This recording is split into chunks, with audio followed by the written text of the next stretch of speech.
I'm going to end up with a review of the most commonly used tests in industrial organizational psychology and in the workplace.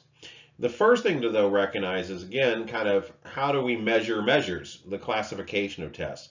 And just recognize that almost all tests are going to fall into one of these two categories on these three dimensions. Is it a speed test or is it a power test? Speed tests are not going to be able to be completed in the time given. In other words, part of the actual measure is how many items do you get. So if you're wanting to measure mathematics, for example, basic adding and subtracting, you may create a speed test. You may create a test of 100 simple problems that someone has to complete in 1 minute. No one actually is going to get all 100 items in 1 minute, but the actual score on the test is not only how many items do they complete, but also how many are accurate or correct. A power test is you're wanting to basically find out what can someone do not under pressure and not under speed. So a power test is generally most tests in academics. You're usually given more than enough time to complete the test, and most people finish the test well before the time limit.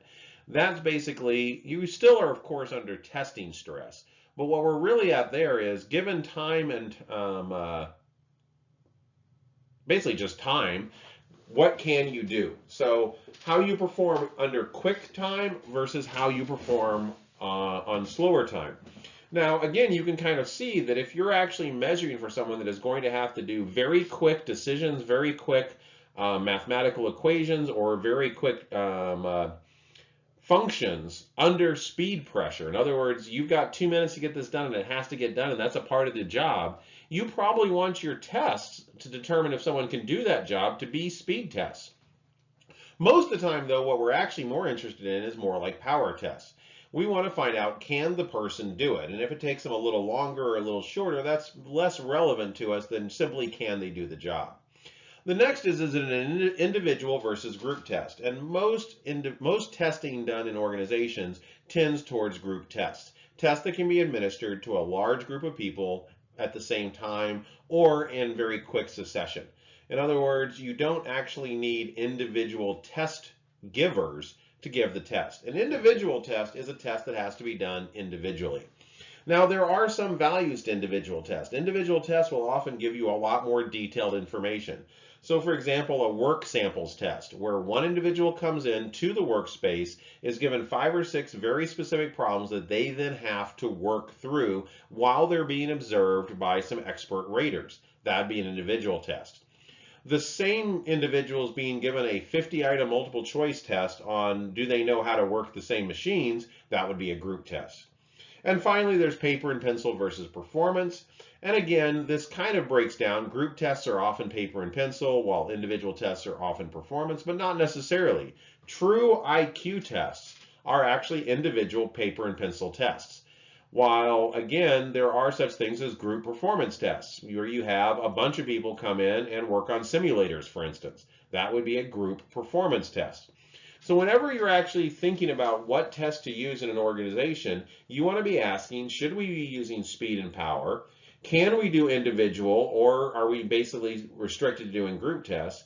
And again, can we get performance? Ideally, for a lot of things, you probably want to do both speed and power.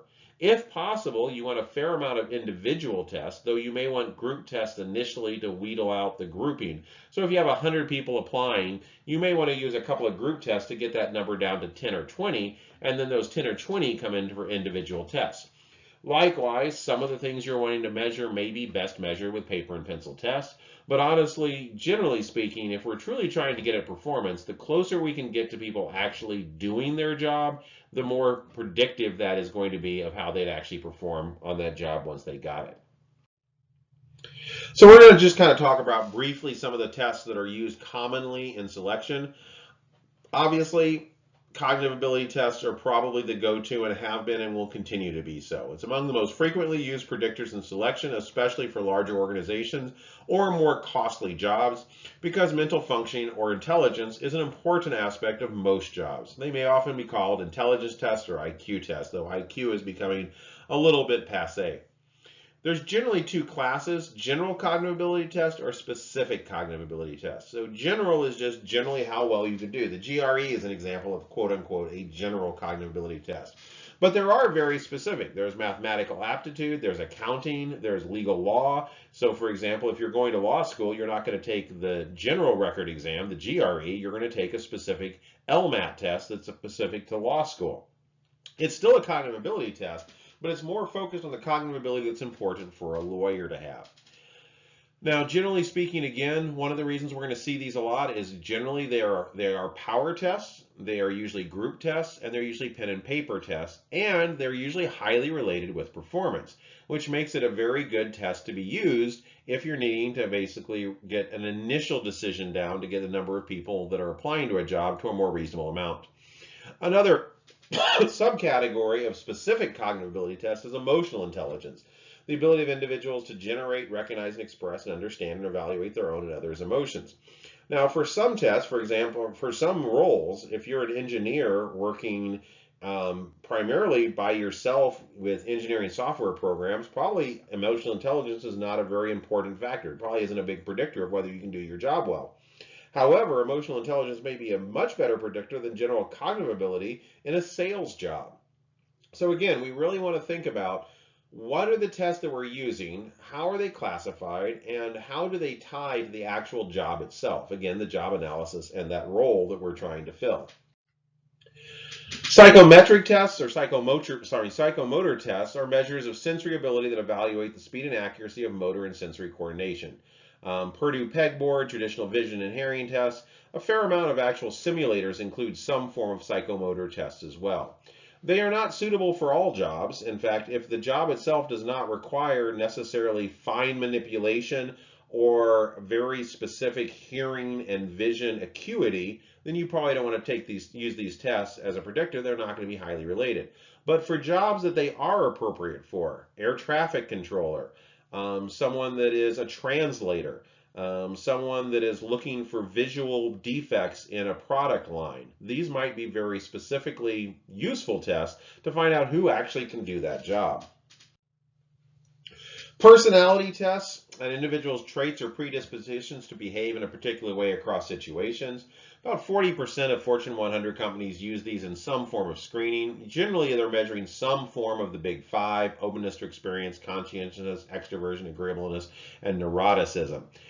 There is a problem with faking on these tests because most people know kind of what is the right personality for a sales job, what's the right personality if you're going to work with a big group or team, what's the right personality if you're going to be doing a lot of traveling. So for example, if I was applying for a traveling job, I pretty much know I need to be pretty high in openness to experience.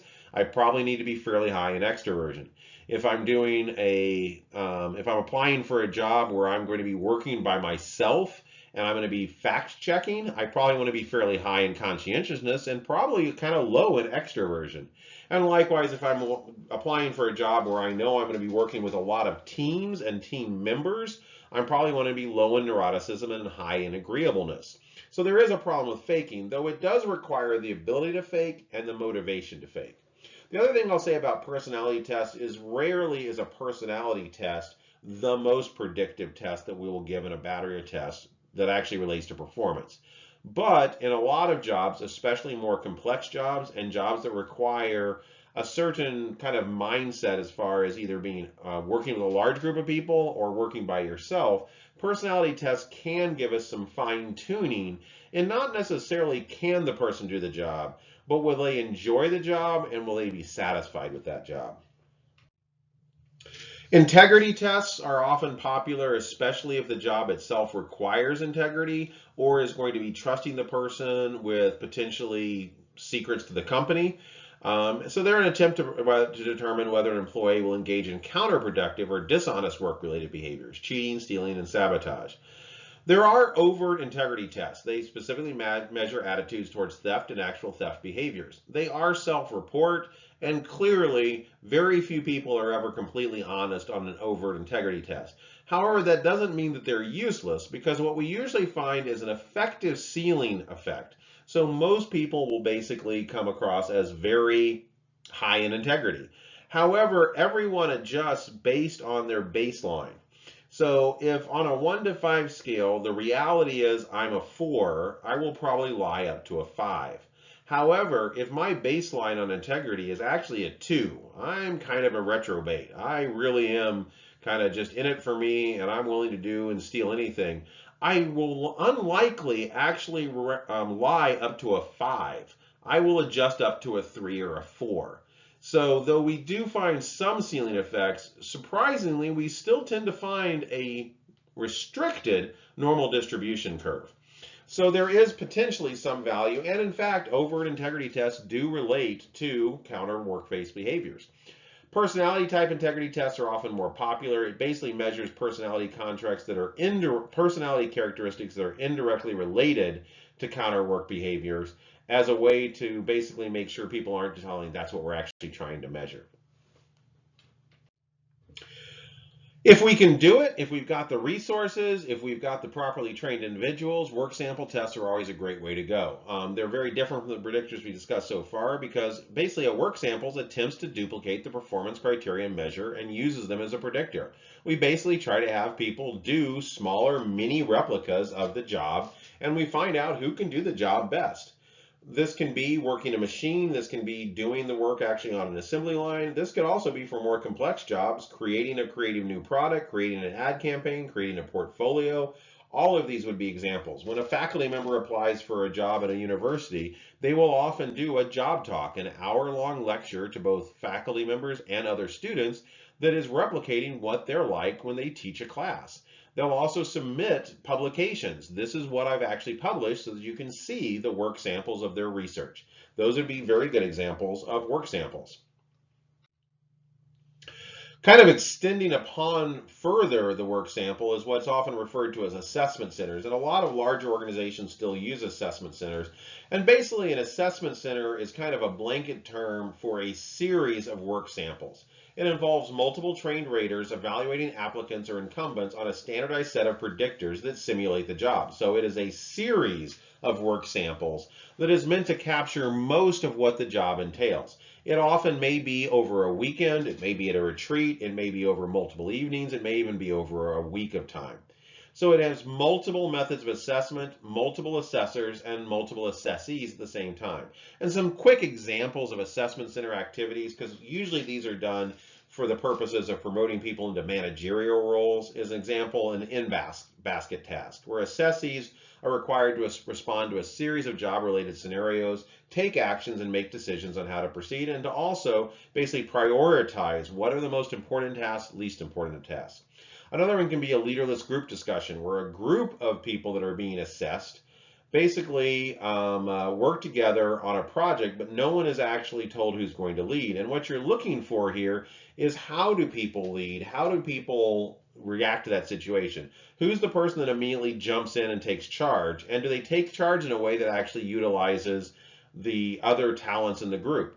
Do some people basically withdraw into themselves? And again, we're looking to see what are the leadership styles within people. So these are just two examples. There's a lot of others, and basically you rarely find assessment centers in small organizations. They were very popular in the 70s, 80s, and into the 90s. They're a little less popular today because of the amount of time and effort it takes to run an assessment center. But generally speaking, in larger Fortune 500 companies, it often is they will have assessment centers permanently set up as a way to assess people moving from basically entry-level jobs and low-level management into middle and upper management. We can also just collect biological information, biographical information, basically assuming past behavior is the best predictor of future behavior. And there's kind of two ways we can do this. Just simply the application blank itself. So when someone applies for a job, we can actually have predictors in there. We can request historical and current information. There's a lot of off-the-shelf forms. And generally speaking, though, if it's an off-the-shelf form, we do want to make sure that it's asking things that are, again, validated. And by validated, I mean they're related to the job analysis for the job we're looking for. So for instance, if we know for a fact that people with a high school diploma are more likely to succeed at this job, simply asking, do you have a high school diploma, gives us a predictor. If we found that generally speaking, people that have at least had 2 years of experience in sales do better in this job, we can ask for previous job experience. And what we're looking for is, again, to code those that have 2 years or more of sales experience as a positive towards getting that job. We can also ask biodata questionnaires. These are a little bit more advanced where we have multiple choice items, broad questions, mini questions predicting performance. And again, what we're doing is we're creating a whole bank of questions that people are responding to that we have found to be in previous applicants highly related to performance and success in the job. Now, we do want to again make sure that whenever we're using application blanks or biodata questionnaires that we are taking the time to create them properly, that we're creating them based on a job analysis, and that we're also not getting questions that may bias against protected groups. And finally, of course, there's the interview. Among the most popular selection devices across all jobs, used by approximately 80% of all U.S. organizations, very few organizations have gotten rid of the interview. In fact, many organizations, it's the only tool they use. The biggest thing that I can say here is, as best as you can, you want to get away from the interview. If you can convince an organization not to use these, this is where bias comes in. This is where all of those things we've been talking about, similar to me effect, likability, non-job related aspects, and also if the person that's making the hiring has any prejudices, and all of us have some, that's where it's going to show up. Because you can't do an interview without actually gathering that additional information that's irrelevant to the job. You're going to find out if they're old or young, if they're attractive, if they're thin, if they're fat, if they dress a particular way, if they are of a particular race or ethnicity. You're going to get accent. All of that information is going to be a part of the interview. You can't filter it out. How you can make interviews better is by making them structured, standardized, based on job analysis questions that are asked of all candidates and have basically a very consistent way to rate them. In other words, the interviewer should know what a good answer is, what a bad answer is, and what a great answer is. And generally we find increased reliability with structured interviews. However, many organizations insist on unstructured interviews. The interviewees, the interviewers will insist that they want to have that flexibility to follow their gut. Just recognize that we have in mountains of data that the gut does not make good hiring decisions, and the gut often increases the likelihood of 4/5 violations.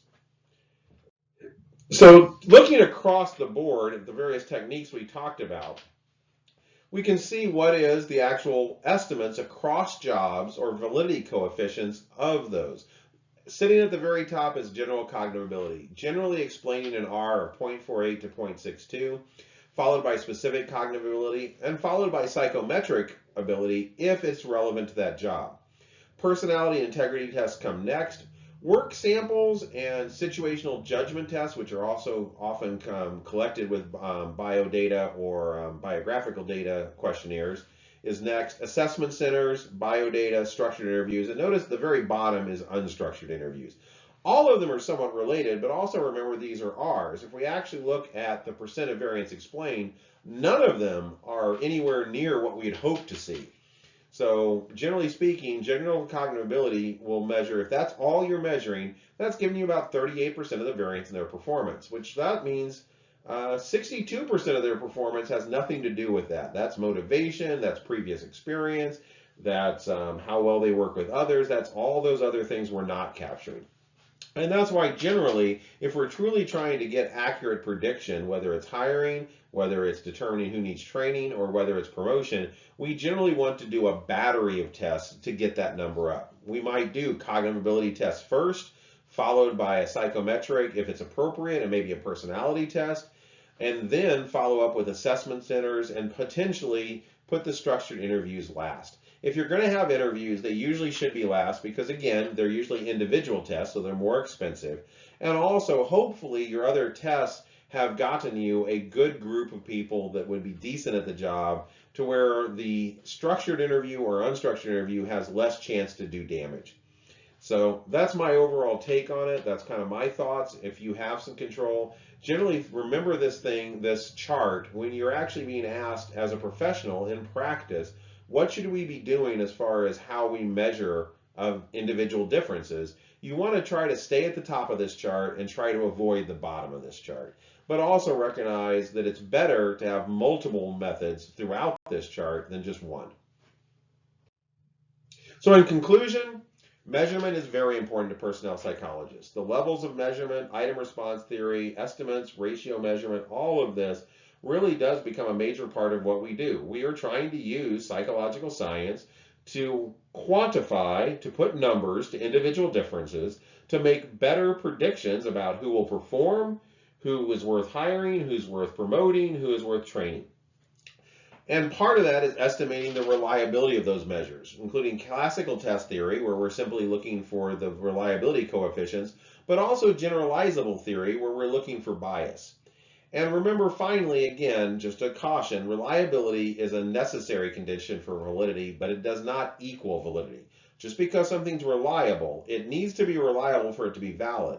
But a reliable test is not always a valid test. If I have a very reliable test that I insist is a measure of cognitive ability, but it actually is measuring something completely different, that's a reliably but non-valid test.